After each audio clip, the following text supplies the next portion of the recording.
Omanfo wo Akyem da e wo Brim Central Mensin mu epoye mantemu kyeremu a sese wo mu asabe wadwemu ka wo mu a wone na monte so adoso pa e wo mensin ni mu inti assembly enye bibi emfa ho ema wo mu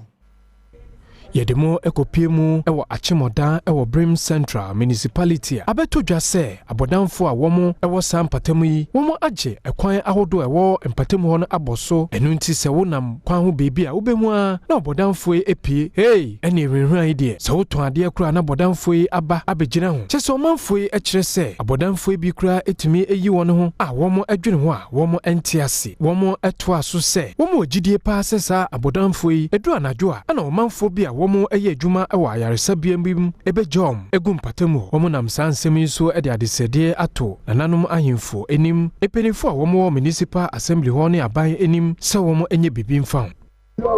haya ben pa bua me ho kankan no dia begyina ka no na o ha ni tabin o pamo no kra o pamo remo mo ye adwuma homache no etere bi o mo sa homache mo bambo hanse ka kesi bi abegyina kwa no ma yomu nwa gu ho no matuka na yeden hajom hoko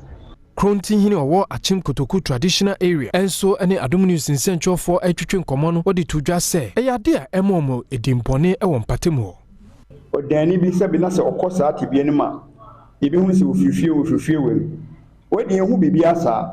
enso ade abachi bia no akyekura na wotwe ninu no bosumi na bi se bodan fofofo mi nu yensa no masane na brem eyade a ya trust hu se emwayen na egu kure no man so animase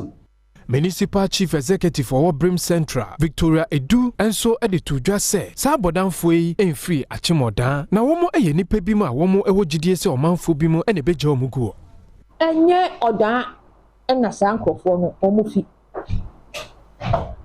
ube hono yechese anadwuna omode sankofo no eba owu ni pa so odo omobegua tade ba chiru be hu anu ahia we nu ahia